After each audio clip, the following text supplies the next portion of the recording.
melaksanakan acara penganugerahan gelar kepada kerabat, kepada tamu daripada Kesultanan Palembang Darussalam. Siap laksanakan.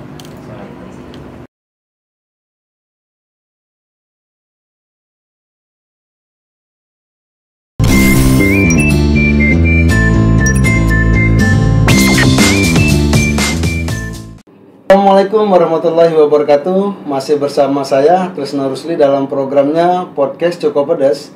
Podcastnya Palpers Official yang bisa kalian saksikan di YouTube channel. Baru-baru ini tepatnya tanggal 30 Maret 2022 kemarin ada tiga tokoh Sumatera Selatan yang mendapat darjah kehormatan dari Kesultanan Palembang Darussalam. Sultan Mahmud Badarudin IV Jayawikramo SHMKN di Istana Adat Kesultanan Palembang Darussalam. Dan hari ini saya mendapat kesempatan yang sangat istimewa karena bertemu langsung dan diizinkan untuk mewawancara salah satu tokoh Sumatera Selatan yang mendapat darjah kehormatan dari Kesultanan Palembang Darussalam, Pak Hernu Rusbiaji SIP. Assalamualaikum Bapak. Waalaikumsalam warahmatullahi wabarakatuh. Tetap semangat loh Pak ya. Semangat. Meski bulan puasa seperti ini. Betul. Nah mungkin nama Pak Hernu ini mungkin secara saya pribadi nih Pak baru apa ya, cukup asing lah di dunia kebudayaan mungkin. Nah, mungkin bisa Pak Hernu ceritain dulu nih Pak. Apa sih kiprahnya Pak Hernu hingga pada akhirnya mendapat darjah kehormatan dari Kesultanan Palembang Darussalam ini? Baik, mungkin saya bercerita.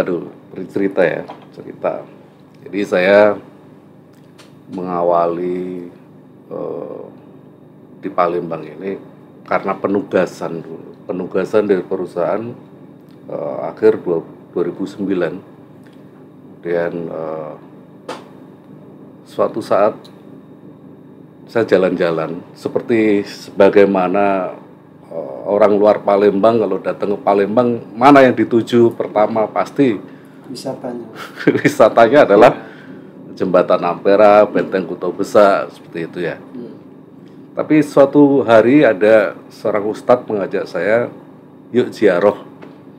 Bapak kan orang Jawa, aslinya orang Jawa, datang ke Palembang harus mengenal tokoh-tokoh Palembang lah paling tidak. Oh siap, saya langsung ziarah bersama. Katakanlah ke makamnya Sabo Kingking ya. Pangeran Sabo Kingking, di situ saya melihat silsilah jelas sekali dari urutan dari atas sampai bawah. Oh ternyata para raja, para sultan Palembang itu ada kaitan erat dengan orang Jawa. Para raja Jawa punya hubungan yang sangat erat. Mulai situ saya mulai tertarik. Lalu saya meneruskan kegiatan ziarah ini tidak perorangan, karena banyak hal yang bisa diambil dari kegiatan ziarah ini. Maka saya melakukan kegiatan ziarah bersama-sama, mengajak komunitas. Saya pribadi kan juga dari keluarga besar Paguyuban Pujakesuma. Jadi keturunan Jawa yang berada di Sumatera itu ada paguyubannya, namanya Paguyuban Pujakesuma.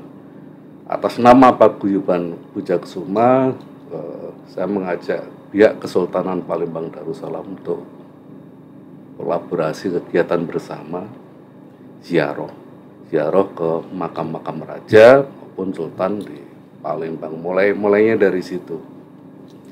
Kenapa kegiatan ini penting? Banyak hikmah yang bisa kita ambil dari ziarah itu.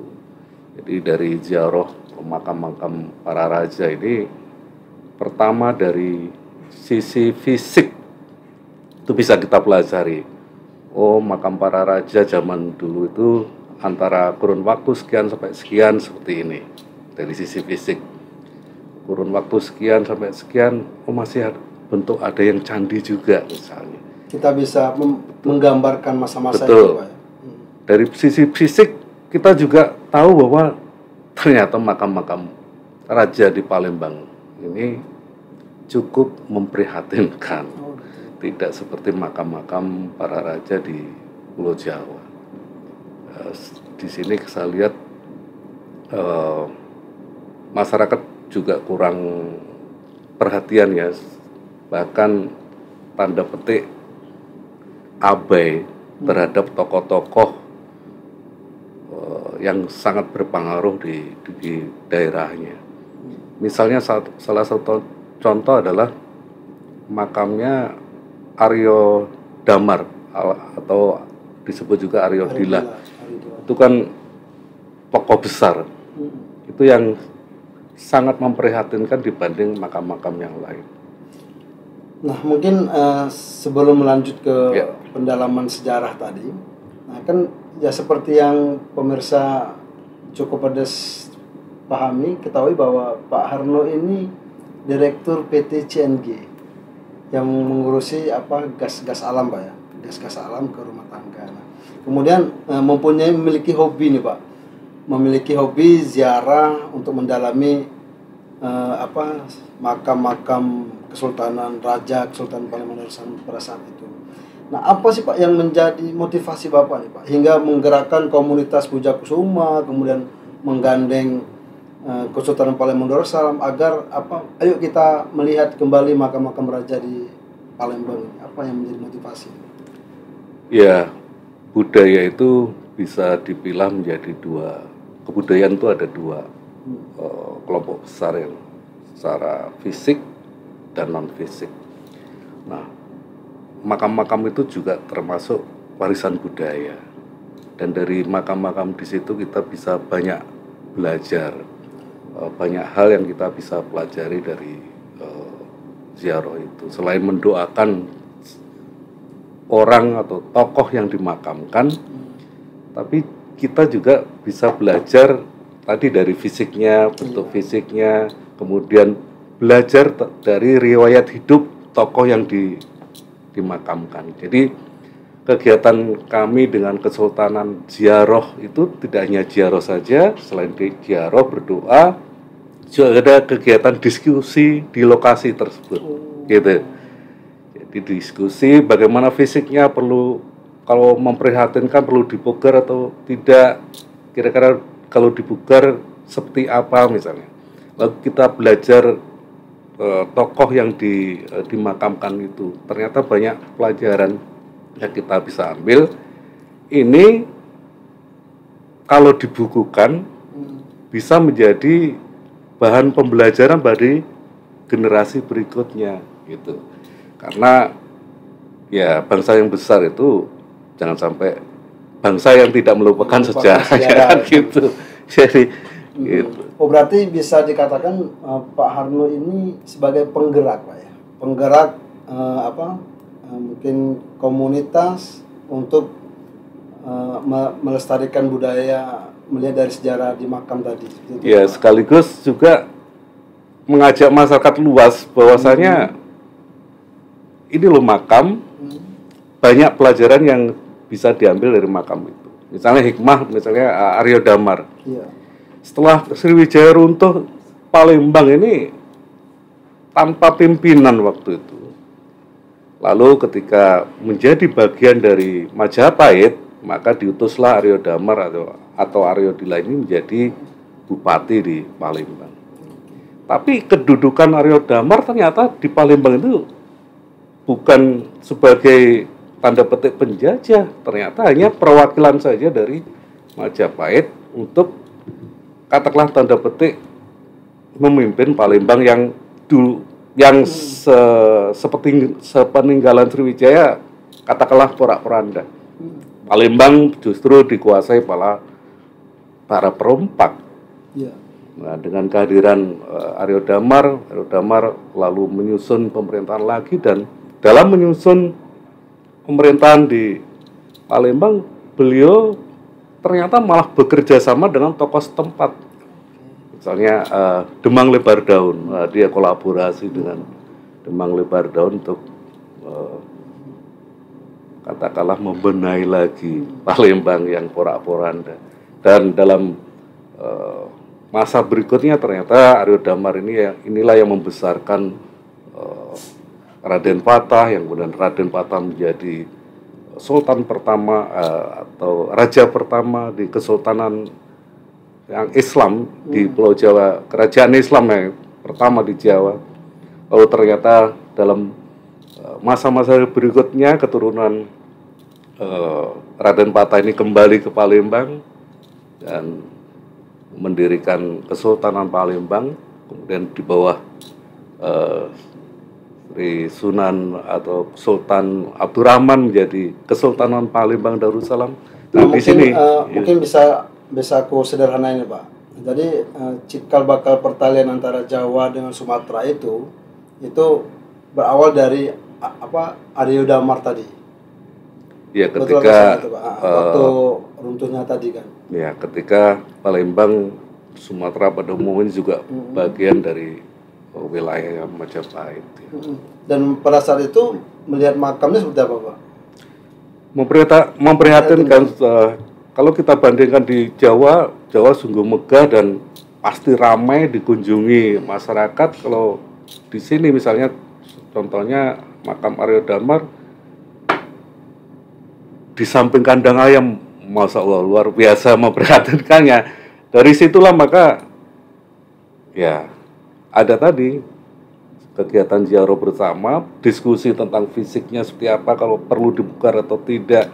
Di sisi diskusi juga dari sisi non fisik, apa yang bisa dipelajari dari Aryo Damar dan nanti kita bukukan misalnya menjadi bahan pembelajaran bagi generasi muda. Jadi hasil kajian tadi akan dibukukan. Betul.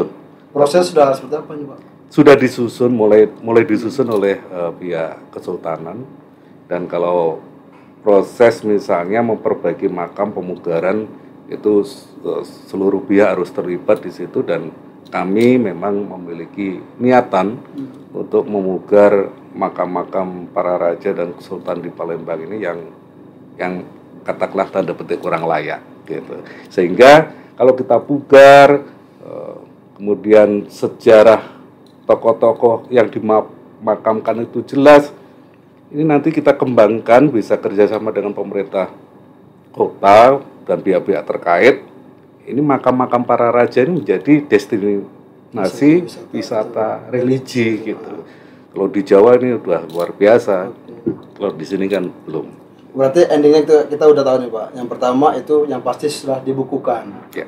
Yang kedua akan diproyeksikan kepada pemerintah untuk pemulgaran makam tadi. Ya. Nah, ada pertanyaan lain ini, Pak.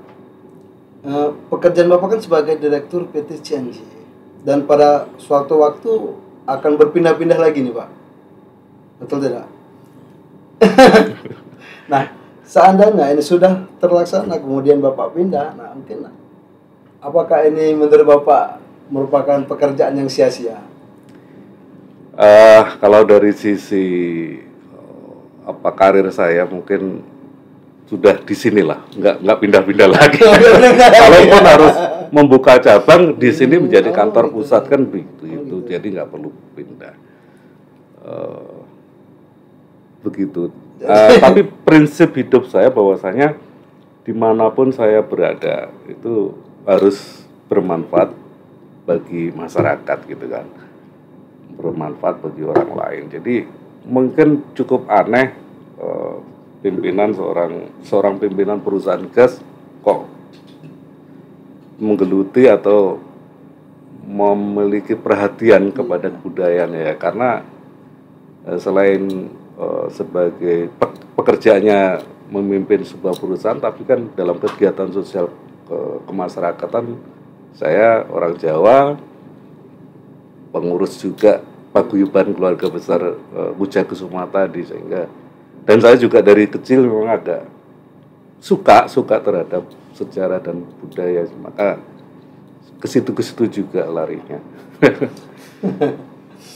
Oke, baik, mungkin terakhir ini, Pak, ke pemirsa Cukup Pedas, apa sih yang pesan-pesan yang ingin Bapak sampaikan kepada mungkin generasi muda terkait dengan sejarah Palembang Darussalam? Pertama-tama atas anugerah yang diberikan pihak Kesultanan Palembang Darussalam, saya sebagai salah satu pangeran, saya mengucapkan beribu terima kasih. Dan dengan anugerah Darjah ini semakin memberi semangat dan motivasi saya untuk turut serta memelihara, melestarikan dan mengembangkan kebudayaan Kesultanan Palembang Darussalam. Nah, lalu dengan adanya anugerah ini saya sudah benar-benar jadi wong Palembang nian. Jadi wong Palembang nian. Makanya apapun yang saya kerjakan, yang saya lakukan, tentunya saya berusaha untuk bermanfaat bagi masyarakat Palembang juga. Pesan saya kepada generasi muda, cintailah tradisi budaya yang dimiliki, atau cintailah kearifan lokal, karena dari kearifan lokal itu banyak hal yang kita pelajari yang bisa menuntun kita hidup bermasyarakat yang lebih baik. Mencintai budaya itu bagian juga mencintai tanah air kita, dan mencintai tanah air kita adalah bagian dari iman. Hubul waton minal iman. Dan apapun profesi kita, apapun kedudukan kita, sebaiknya kita harus berlomba-lomba dalam kebaikan, dan sebaik-baik manusia adalah yang paling bermanfaat bagi orang lain. Itu pesan saya kepada generasi muda. Baik, terima kasih banyak Pak Harno, dan selamat sekali lagi atas gelar kehormatan Pangeran Kusumo ya Pak ya. Siap. Terima kasih. Bukan asli wong Palembang, bukan asli wong Sumatera Selatan. Tapi wong Palembang, jadi wong Palembang nih. Jadi wong Palembang nih dengan gelar ini. Baik, sampai di sini dulu pemirsa Cokopedes, perjumpaan kita dengan Bapak Harno Ruspriaji yang beberapa waktu lalu mendapatkan gelar Pangeran Kusumo dari Kesultanan Palembang Darussalam. Saya Tresna Rusli bersama kru yang bertugas mengucapkan selamat menjalankan ibadah puasa kepada pemirsa Cokopedes yang mungkin menjalankan puasa, dan saya akhiri. Wassalamualaikum warahmatullahi wabarakatuh. Waalaikumsalam warahmatullahi wabarakatuh.